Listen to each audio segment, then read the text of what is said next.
자, 이제 오늘은 켈빈의 기독교 강요 교회 사역에 대해서 생각해 보겠습니다. 250쪽입니다.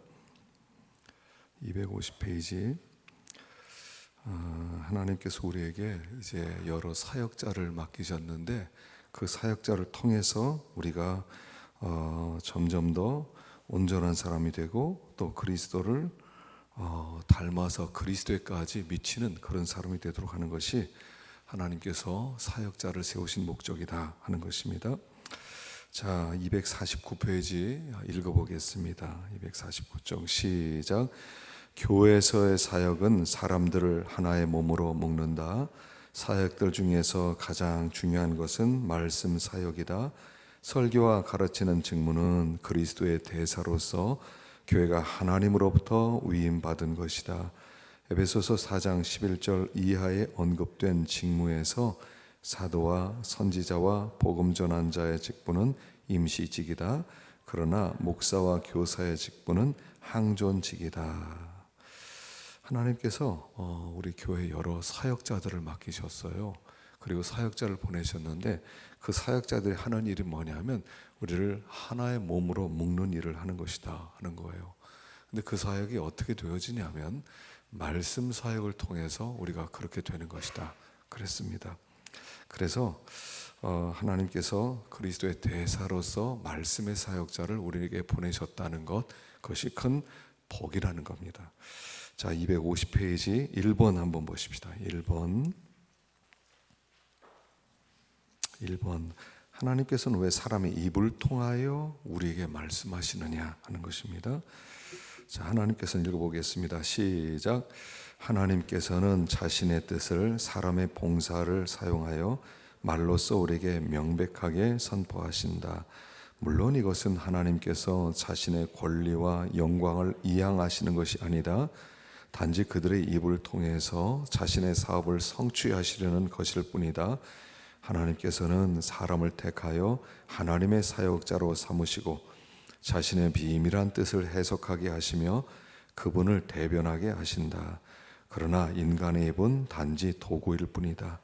하나님께서 사람을 수단으로 삼아 일하시는 이유는 신자들을 겸손하게 하시려는 것이다. 때때로 우리보다 못한 사람들을 통해 말씀이 선포될 때에도 우리는 그 말씀에 복종해야 한다. 사역자가 보잘것 없어 보여도 그를 하나님의 일꾼으로 여기고 배우고자 함으로써 우리의 경건과 순종을 증명해야 한다. 이것으로 우리가 하나님의 말씀을 얼마나 귀중하게 여기시는지를 시험할 수 있다. 한편 하나님께서는 교회가 공통된 가르침을 받게 하심으로 교회의 연합을 유지하신다. 이렇게 하나님께서는 구원과 영생의 가르침을 사람에게 맡기사 그들의 손을 거쳐 다른 사람들에게로 전달되게 하신다. 자, 하나님께서 하나님의 뜻을 우리에게 전하실 때 사람의 봉사를 통해서 그 일을 행하신다는 거예요. 천사를 내려보내면 얼마나 좋겠습니까? 천사가 각 교회마다 하나님이 이렇게 담임 목사 있듯이 담임 천사, 그래서 담임 천사가 여기 흰 옷을 입고 얼굴은 빛이 나고 그러면서 아주 음성도 좋고 또 아주 우렁차고 그렇게 위험 있게 하나님의 말씀을 선포하면 얼마나 좋겠습니까? 그러면 우리가 그냥 저절로 은혜가 될 것입니다. 하나님의 말씀이 분명하구나, 저 말씀에 복종해야 되겠구나, 그런 마음이 들지 않겠습니까? 그런데 하나님께서는 그런 천사를 보낸 게 아니라 하나님께서는 당신의 모든 권리를, 당신의 모든 그런 영광을 사역자에게, 사람에게 주고 사람을 통해서 하나님의 음성을 전하게 하셨다는 사실입니다. 그러니까 사람을 통해서 하시는 이유가 뭐겠냐는 거예요. 왜 하나님이 천사를 보내서 하나님의 일을 못하겠습니까? 하나님이 그렇게 하실 수 있음에도 불구하고 부족한 사람, 연약한 사람, 그것도 아주 제일 연약한 사람을 통해서 그 일을 감당하게 하시는 거예요. 그렇게 함으로써 여기 이렇게 말씀하죠. 그 이유는 신자들을 겸손하게 하시려는 것이다. 겸손하게 하도록 하기 위해서 하나님께서 자기보다 못한 사람들을 통해서 하나님의 말씀을 전하게 하신다는 거예요. 되게 이 강단에 서서 말씀을 전하는 사람들이 이제 우리가 이제 인간적으로 볼 때 여러 가지로 또 인물도 좀 잘났고 또 키도 좀 크고 목소리도 좋고 그리고 공부도 많이 하고 그리고 인격적으로 아주 탁월하고 그러면 얼마나 좋겠습니까? 근데 꼭 그렇지 않을 수도 있다는 것입니다. 그럼에도 불구하고 하나님은 그 부족한 종을 통해서 하나님의 뜻을 전하신다는 사실이에요. 그래서 우리들로 하여금 사람의 말을 듣지만 사람의 말로 듣지 말고 하나님의 말로 들으라고 하시고, 또 우리로 하여금 하나님 앞에 우리가 진정으로 경건하고 하나님 앞에 두렵고 떨림으로 서 있는 사람이라는 것을 우리에게 가르쳐 주시기 위함이라는 거예요. 그래서 이렇게 부족한 저도 참 부족합니다. 참 연약합니다.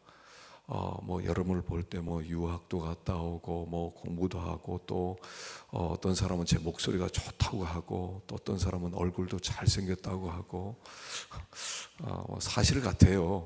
사실 같지만 그럼에도 불구하고 굉장히 자신을 생각할 때 저는 너무 연약해요. 여러분들이 무슨 욕을 하더라도 저는 아무 할 말이 없는 사람이야. 맞을 거예요, 다. 그럼에도 불구하고 하나님이 이런 사람을 세우셨다는 거예요. 어느 교회도 완전한 사람이 하나도 없다는 것이 이 교회의 문제라는 것입니다. 근데 하나님이 그 종을 통해서 하나님의 일을 해 나가시고 있다는 것입니다. 그래서 고넬료가 베드로를 청해 놓고 베드로가 딱 들어오니까 그 앞에 다 무릎을 꿇고 엎드려요. 그러니까 베드로가 왜 그러냐고, 난 당신과 똑같은 사람이라고, 일어서라고. 그러니까 이제 베드로를 청한 이유를 쭉 설명하면서 하나님께서 욥바에 있는 베드로를 청하라고 그래서 당신을 청했습니다. 우리가 지금 하나님의 말씀을 듣기 위해서 지금 하나님 앞에 서 있습니다. 이렇게 다 고백을 하는 거예요. 그리고 복음을 전할 때 거기에 성령이 임하게 되는 거예요. 자, 여기에 어떤 사람이 복음을 전하느냐, 그게 그렇게 중요하지 않다는 것입니다. 어떤 마음으로 듣느냐 하는 것이 더 중요하다는 겁니다. 여기에서 예수님처럼 완전한 사람이 말씀을 전하면 우리가 더 큰 은혜가 되고, 부족한 사람이 말씀을 전하면 별로 그렇게 은혜가 안 되고, 물론 그런 면이 전혀 없다고 할 수는 없지만 근본적으로 어떤 마음으로 서 있느냐가 더 중요해요. 어떤 마음으로 말씀을 듣느냐. 순수하게 하나님의 말씀을 듣기를 원하는 마음으로 엎드릴 때 무슨 말씀을 하더라도 은혜가 돼요. 아무리 부족한 사람이 섰더라도 우리가 갈급한 마음으로 서 있기만 하면 은혜가 돼요. 배가 고플 때는요, 아무리 박한 음식을 준다 하더라도 그게 맛이 있어요. 그러나 아무리 맛있는 음식이 있어도 내가 배부르면 그게 그렇게 좋게 느껴지질 않아요. 근본적으로 듣는 사람의 마음이 중요하다는 것입니다. 그래서 우리가 항상 마음 가운데 가난한 마음이 있어야 돼요. 갈급증이 있어야 돼요. 갈급증이 있고 하나님의 음성을 듣기를 원합니다. 또 이 저녁에도 저 부족한 종을 세우신 이유가 있을 것입니다. 저 부족한 종을 통해서 나에게 하실 말씀이 있을 것입니다. 이런 마음으로 우리가 서 있기만 하면 다 은혜가 돼요. 무슨 말씀을 하더라도 다 은혜가 될 거예요. 그러나 배부른 마음으로 한번 설교해봐 이렇게 할 때는요, 어떤 말씀을 한다 하더라도 은혜가 안 될 것입니다. 그래서 항상 이런 마음이어야 돼요. 이스라엘 백성이 시내산 앞에 섰을 때 그 하나님이 불로 나타나시잖아요. 산이 요동을 치고 흑암이 있고 그리고 막 번개가 번쩍거리고 뇌성이 치면서 하나님이 막 말씀을 하니까 사람들이 막 무서워서 벌벌벌 떱니다. 그리고 하는 얘기가, 하나님 직접 말씀 들으면 죽을 것 같습니다. 모세를 통해서 말씀해 주십시오. 그래서 모세를 하나님이 불러서 40일 동안 하나님의 음성 듣게 하고 들은 말씀을 나와서 전하는 거예요. 근데 그게 모세가 전하는 게 아니라 하나님이 모세를 통해서 말씀하시는 거였잖아요. 그런 마음으로 우리가 하나님 앞에 서 있으면 다 은혜가 돼요. 중요한 것은 우리가 내가 어떤 사람이냐는 거예요. 여러분, 제가 어떤 사람이냐는 전혀 중요하지 않아요. 저는 그냥 하나님 소관이에요. 저도 하나님 앞에 설 사람이고 하나님의 심판 앞에 서기 때문에 여러분들이 저를 심판하지 않으셔도 돼요. 저도 두렵습니다. 그러나 하나, 저 종을 통해서 나에게 무슨 말씀하려고 하는가, 여기에 초점을 맞추세요. 그래서 하나님이 저 부족한 종을 통해서 이런 말씀을 하시구나, 그렇게 들으시면 은혜가 되는 거예요. 자, 두 번째 보십시다. 사역이 왜 필요한가? 자, 읽어보겠습니다. 시작. 주님께서는 목회자들에게 사역을 위탁하시고 그들이 그 직무를 수행할 수 있도록 은혜를 베푸시며 그들을 통해서 교회에 선물을 나눠주신다. 그리고 이들의 사역 위에 성령의 능력을 나타내심으로써 갱신하게 하시고 그리스도의 몸을 세우신다. 이를 통해 범사에 그에게까지 자란다. 이렇게 함으로써 그리스도와 연합하게 된다. 따라서 교회를 유지하기 위해서는 사도적이고 목회적인 직분이 더욱 필요하다. 하나님께서 목회자들에게 사역을 위탁해 주시고 또 그 목회자에게 은혜를 베풀어 주시고 그 목회자들 통하여 교회에 선물을 나눠주시는 거예요. 자, 그런데 그들의 사역 위에 성령의 능력을 나타내심으로 갱신하게 하시고 그리스도의 몸을 세우신다는 사실입니다. 그래서 하나님께서 사역자에게 먼저 하나님의 성령을 부어주세요. 하나님의 성령으로 새롭게 하세요. 꼭 저도요, 말씀을 준비하고 기도할 때 하나님 앞에 갱신되기를 원해요. 내가 먼저 하나님의 성령으로 충만해지고 은혜로 충만해지기를 바라요. 그래서 제가 이렇게 보통 있을 때와 올라와 있을 때는 제가 생각해도 제가 달라요. 좀 제가 느끼기도 해요. 하나님께서 성령의 능력을 주셔서 내려갔을 때는 못하는 일들도 여기 올라가면 담대져요. 그런 마음을 주세요. 그런 성령으로 충만하게 해주세요. 그래서 하나님이 그 사역자들을 세우실 때마다 성령으로 새롭게 하세요. 그래서 부부 싸움하다가, 목사님 부부가 싸움하다가 사모님이 막 이불 들고 올라온다고 그러잖아요. 강대상으로. 그게 왜 그러냐면요, 강대상 올라가면 하나님이 그 사역자를 붙잡으세요. 내려갔을 때는 또 달라지거든요.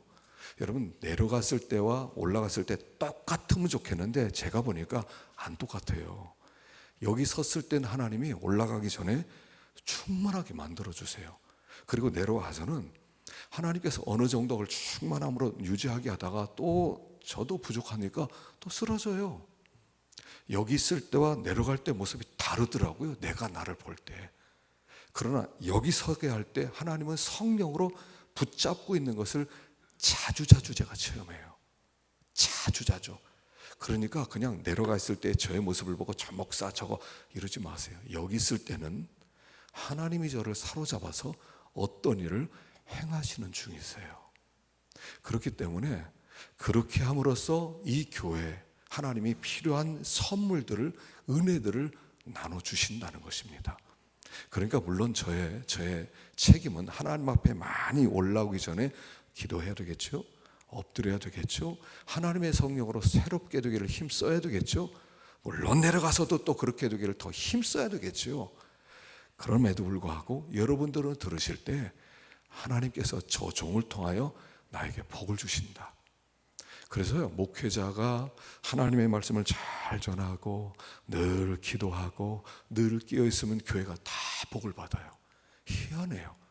복을 많이 받아요. 그러다 목사가 깨어있지도 않고 기도도 안 하고 그러면요, 은혜가 별로 이렇게 하나님의 선물이 그렇게 임하지를 않아요. 그런 걸 자주자주 체험을 하게 됩니다. 그래서 그럼에도 불구하고 갈망하는 마음으로 주님 앞에 나오면 하여간 어떤 부스럭이라도 우리를 충만하게 하는 은혜를 우리는 받을 수가 있다 하는 것입니다. 세 번째, 성경에서는 사역의 위험성에 대해서 어떻게 말하는가 읽어봅시다. 시작.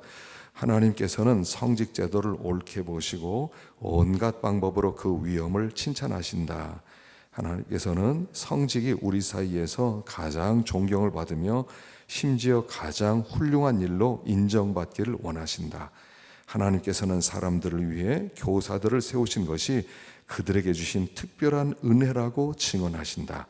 왜냐하면 복음을 전파하는 일이 성령과 의와 영생을 제공하며 교회 안에서 가장 두드러지고도 영광스러운 일이기 때문이다. 성직자들을 통해서 교회를 다스리고 유지하는 방식은 주님께서 정하신 것이므로 무시되어서는 안 된다. 자, 성직을 하나님께서 존경을 받고 훌륭한 일로 인정받기를 원하신다는 거예요. 이게 뭐냐면 이런 겁니다. 구약 시대 보면요, 하나님이 한 시대를 축복하실 때 그 축복이 어떻게 임하느냐 하면 하나님의 종들이 보내지는 거예요. 하나님의 선지자들이 많이 보내져요. 곳곳에서 하나님의 말씀이 선포되고 백성들이 하나님의 말씀을 어디서든지 듣게 돼요. 그러면 그 시대가 황금 시대가 돼요. 그게 청교도 시대에 있었던 일입니다. 청교도 시대 한 200년 정도 청교도 시대가 미국에 구라파에 있었는데요. 이 청교도 시대에 굉장히 많은 좋은 일꾼들이, 좋은 목사님들이, 성령 충만한 목사님들이 많이 나타났어요. 그들이 쓴 저작들이 굉장히 많습니다. 그 시대는 사람들이 그때는 너무 깐깐하다, 너무 철저하다, 주일날 힘들다, 그랬는데 그 시대는 황금 시대였어요. 어떤 시대보다 2000년 기도 역사상 가장 탁월했던 시대가 청교도 시대였거든요. 복음이 꽃 피었던 황금 시대였어요. 근데 그때 굉장히 좋은 일꾼들이 많이 나타났어요. 그때 쓰여진 책들이 지금들도 보면 얼마나 좋은 책들이 많이 있는지 몰라요. 하나님이 한 시대에 좋은 일꾼들을 많이 보내신다는 것은 그 시대를 향하신 하나님의 부흥의 계획과 축복이 주어진다는 거예요. 그런데 하나님이 어떤 시대에 하나님이 재앙을 내리실 때는 제일 먼저 하는 일이 뭐예요? 일꾼을 숨기세요. 아브왕 시대에 엘리야라는 걸출한 인물이 나오지 않습니까? 엘리야란 탁월한 선지자 대명사가 될 만한 엘리야가 나타납니다. 그런데 그 아브왕 시대에 너무 이 우상을 많이 섬기니까 하나님이 나중에 어떻게 합니까? 저주를 딱 한 번 하죠. 내가 내 말이 다시 있기 전에는 우로가 없을 것이다. 그리고 하나님 어떻게 하세요? 선지자를 숨겨버리세요. 선지자를 찾을 수가 없어요. 그리고 아방 자기가 월급 주고 길렀던 가짜 선지자는 즐비한데 진짜 하나님의 선지자, 말씀의 선지자는 숨겨버리세요. 그래서 그 시대에 재앙을, 기근을 보내시는 거예요. 기근 전에 말씀의 사역자를 숨기세요. 말씀을 못 듣게 하세요. 말씀이 안 들려지게 하세요. 그리고 그 시대에 재앙이 찾아와요. 굉장히 중요한 얘기입니다. 자, 여러분, 요새 은혜가 안 돼. 가정에 기근이 시작되는 겁니다. 요새 말씀을 못 듣겠어. 왜 그런지 모르겠어. 그 가정은 하나님께서 재앙을 보내시는 거예요. 그 말씀이 안 들리게 만드는 거예요. 이게 굉장히 무서운 하나님의 교훈이라는 것입니다. 그러니까 여러분, 하나님의 말씀이 들려야 돼요. 시간마다 은혜가 된다. 말씀을 붙들어야지. 이게 있어야 돼요. 교회는 그냥 왔다 갔다 하면 되는 게 아니에요. 시간만 가면 되는 게 아니에요. 시간 은혜가 돼야 돼요. 그리고 은혜가 되지 못할 때는 빨리 원인을 분석하셔야 돼요. 어떻게 은혜가 되지? 어디에 문제가 있지? 그래서 그 문제를 빨리 풀어야 돼요. 그렇지 않으면 말씀의 기근은 그때부터 모든 것에 기근이 시작되는 거예요. 모든 시대가 다 그래요. 나중에 선지자들 하나님이 하나씩 숨겨요. 마지막 때 유다가 망하고 이스라엘이 망하게 될 때 마지막 선지자를 보내요. 그리고 그 선지자의 말을 듣지 않고 선지자를 막 죽이지 않습니까? 그리고 선지자를 숨겨버리시는 거예요. 그럼 그 시대는 하나님이 버렸다는 뜻이에요. 하나님이 버릴 때는 말씀의 사역자가 사라지고요, 더 이상 말씀이 안 들리기 시작하는 거예요. 그래서 은혜를 못 받을 때 그건 그냥 보통 문제가 아니에요. 요새 은혜 못 받아 나중에 언젠가 회복되겠지 아니에요. 하나님이 숨기셨을 가능성이 있어요. 왜 그랬지? 어떻게 요새는 이렇게 은혜가 안 되지? 요새는 왜 그러지? 물론 어떤 때는 목사의 문제도 있어요. 제가 말씀을 어떤 때는 죽 쓰는 날도 있거든요. 죽 안 쓰려고 애를 쓰는데 하여간 죽 쓰는 날도 있어요. 죽 쓰는 날도 있지만 어떤 때는 그 죽도 하나님은 은혜가 되게 하거든요. 그러니까 듣는 사람의 입장에서는 내가 뭐 문제가 있나 보다. 하나님, 내가 하나님의 말씀을 좀 다시 주십시오. 말씀이 좀 들려지게 해주십시오. 그렇게 하나님께 나와야 돼요. 그래서 여기 이 말씀의 사역자는 하나님이 굉장한 영광을 주신 사역자예요. 요새는 이제 그러다 보니까 너무나 많은 그런 목회자들이 이렇게 배출되기도 합니다. 그래서 정말 하나님의 말씀을 이렇게 잘 전하는 분들도 있고 전하지 못하는 그런 분들도 있지만 어쨌든 본질적으로는 근본적으로는 말씀의 사역자에게 하나님은 영광과 권세를 주셨어요. 제가 우리 신학교에서 가르칠 때 꼭 그거 가르치거든요. 가르칠 때마다 이 목사직의 영광스러움에 대해서 알지 못하는 사람은 그만둬라. 신학교 졸업할 때 어떤 사람들은 안 와요. 졸업식 때. 원래 이 신학교 졸업식 때는요, 이게 굉장히 교인들이 막 찾아가고 이렇게 하면서 막 축복을 해주거든요. 그래서 발을 디딜 데가 없는 게 정상이에요. 근데 제가 이렇게 이 안양대 신대원에 이렇게 가르치다 보니까 졸업식 때 텅 비어요. 무슨 뜻이냐면 저는 이런 뜻이라고 생각해요. 이런 신학교에서 뭐 이런 졸업 이건 아무나 하는 거야. 이런 거 안 가도 돼. 제가요, 이 졸업식 때 시시하다고 생각하는 사람은 졸업할 자격이 없다. 졸업할 자격이 없다. 이 직 자체에 대한 영광스러움을 알지 못하는 사람은 목사 돼서는 안 된다는 거예요. 세상에서 가장 영광스러운 학위가 목회학 석사라는 MDB라는 석사거든요. 이거는 박사보다 더 영광스러운 하나님이 주시는 학위거든요. 근데 우습게 여겨요. 이걸 어떤 사람은요, 어떤 학생 그래요. 이제 수업 첫 시간에 제가 한 사람씩 쭉 나와서 발표를 시킵니다. 당신 누굽니까? 어디서 사역합니까? 어떤 비전을 갖고 있습니까? 좀 얘기를 해요. 그런데 어떤 사람들은요, 저는 아무 목표도 없습니다. 그냥 이 학교 잘 졸업만 하면 좋겠습니다. 그냥 졸업만 해서 그냥 목사만 돼도 전 소원입니다. 소원이 없습니다. 이런 분들도 있어요.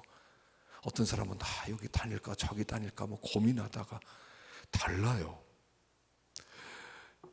여기에 서서 말씀을 선포한다는 이 자리에 섰다는 것 자체가 얼마나 영광스러운지. 요새는 이게 시간이 갈수록 이걸 더 절실하게 느껴요. 하나님이 여기 세웠다는 것이 하나님이 허락해서 세우는 거지, 그냥 시간이 있으니까 그냥 이렇게 저절로 세워지는 게 아니더라고요. 하나님이 그러니까 제가 서는 거예요. 지금 하나님이 너 거기 못 써. 그러면 저는 여기서 못 쓰는 거더라고요. 한 시간 한 시간이 참 귀한 거구나. 참 소중한 거구나. 그런 것을 많이 느껴요. 그러니까 여러분들 보실 때도 부족한 사람이 누구라도 또는 부목사가 서고 또는 이렇게 전도사가 서서 말씀을 전한다고 어떤 때는 뭐 전도사나 부목사들 어떨 때는 횡설수설 하잖아요. 그럼에도 불구하고 하나님이 저분을 세웠다. 저분을 통해서 나에게 주실 말씀이 있다. 이런 마음을 갖기만 하면 다 은혜가 되고요. 다 보게 돼요. 여기에 누가 서서 말씀을 전하더라도 은혜 받을 수 있기를 축원합니다. 누가 서더라도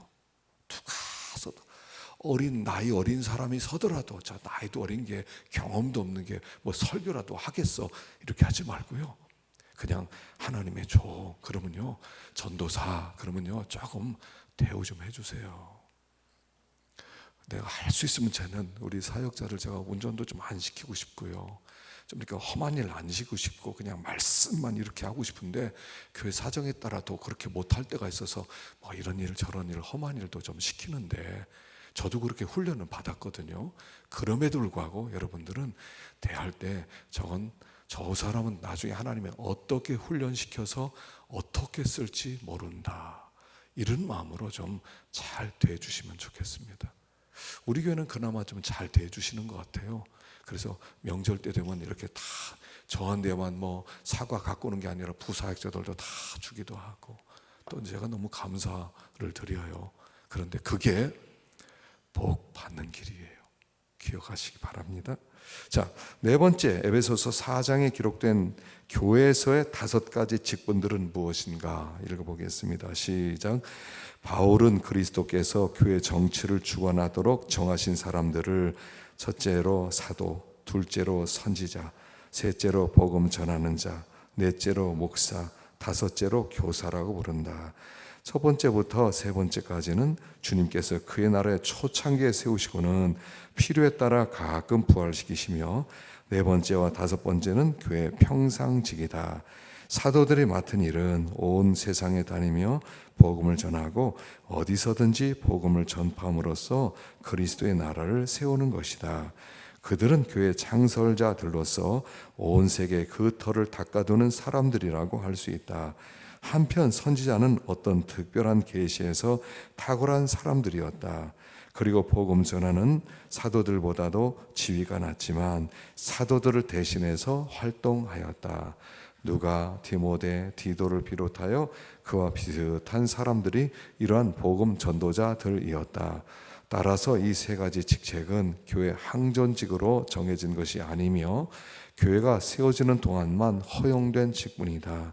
칼빈은 하나님께서 종교개혁 시대도 교회를 개혁하시기 위해 사도들이나 그들을 대신할 복음 전도자들을 세우셨다고 보았다. 그 다음으로 목사와 교사는 교회에서는 없어서는 안 되는 직책이다. 목사는 신자를 훈련하고 성례를 집행하고 경고와 권면하는 일과 성경을 해석하고 교리를 바로 세우는 일을 모두 맡았지만 교사는 단지 성경을 해석하고 가르치는 일만 맡았다. 이러한 교사의 직무는 신자들 사이에서 교리를 바르고 순수하게 유지하기 위해 주어졌다.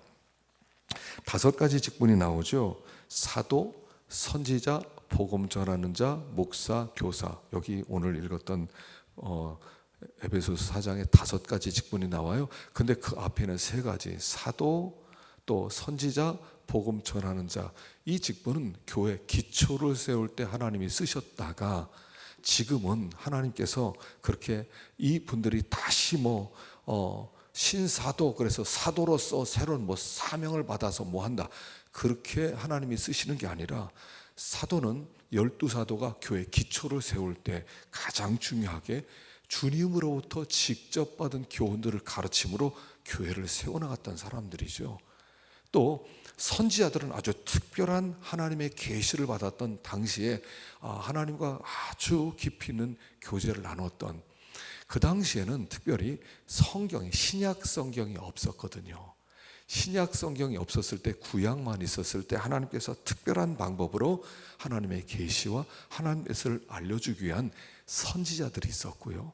복음 전도자들은 사도들이 했던 일들을 어느 정도 대신해서 복음 증거하는 일들을 했던 사람으로 임시직이었어요. 그런데 이 켈빈은 이렇게 보았습니다. 사도들이 한번 나타날 때가 있었다는 거예요. 그때가 종교개혁 시대였다는 겁니다. 종교개혁 시대에 완전히 교회의 기초가 무너졌을 때 하나님은 루터 같은 사람을 사도로 보내서 교회의 기초를 다시 쌓게 만들었다 하는 거예요. 그래서 켈빈은요, 루터를 사도로 보았어요. 지금 얘기하는 신사도 운동, 이 사도란 보냄 받았다 이런 뜻이거든요.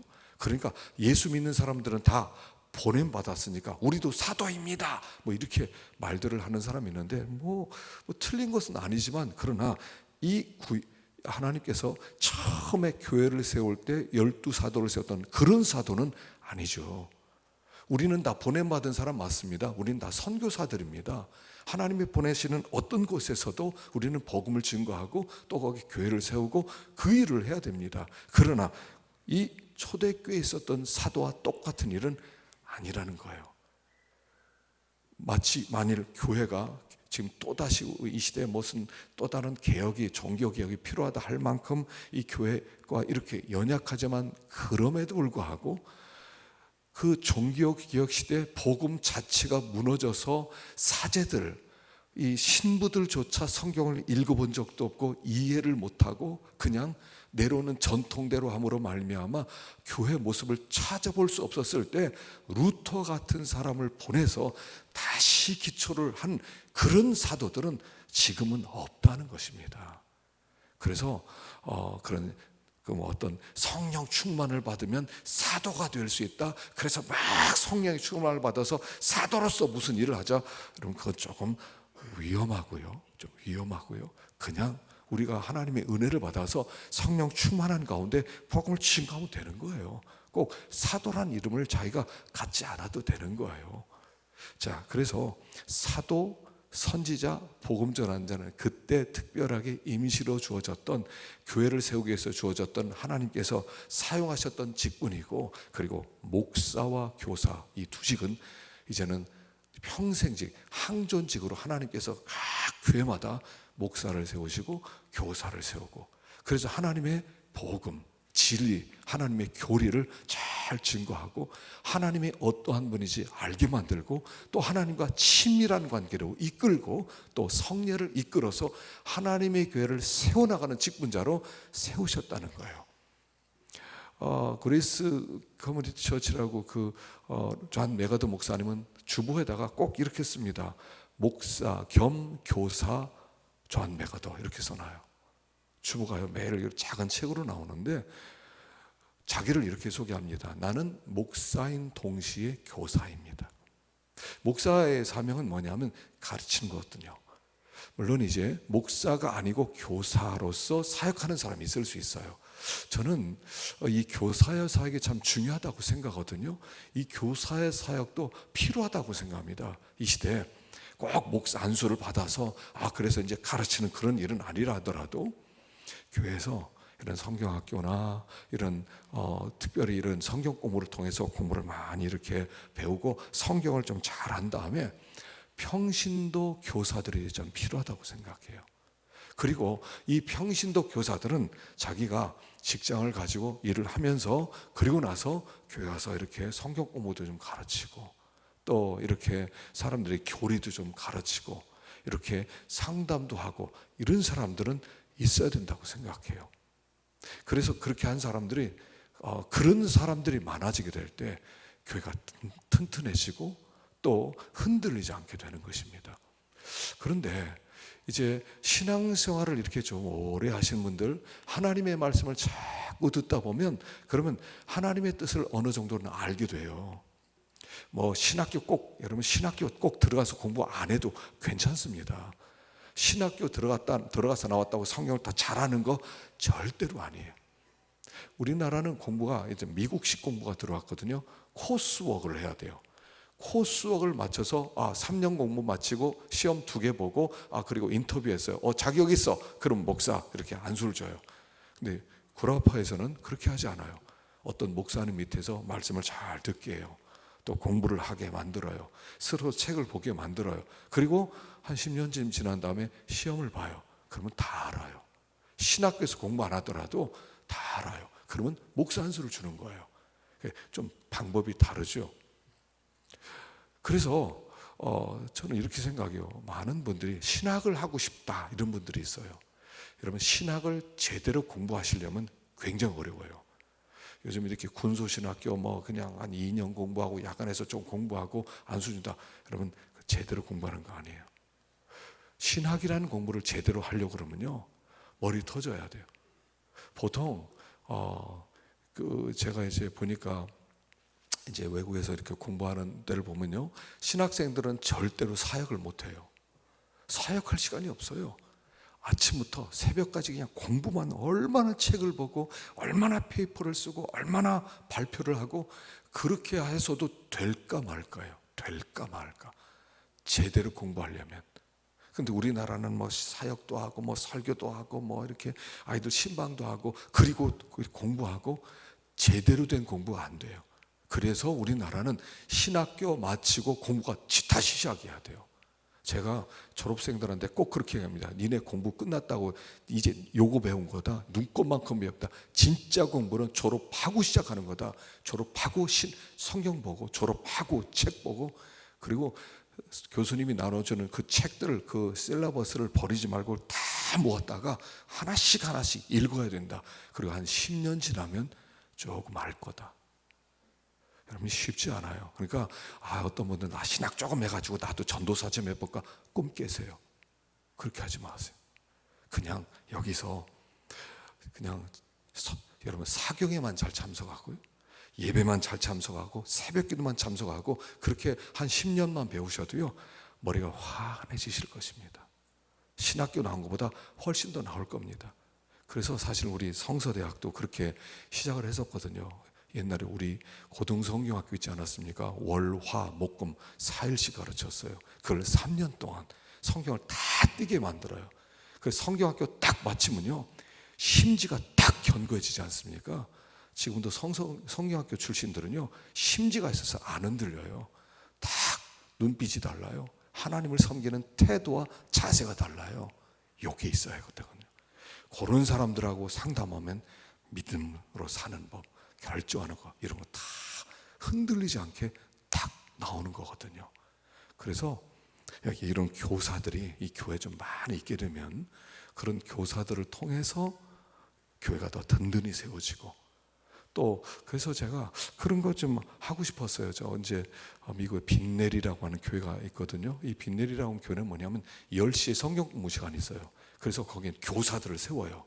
교사들을 공부시키고 교사들 시험을 보고 교사의 자격증을 줘요. 그리고 그 교사들이 소그룹을 만들어요.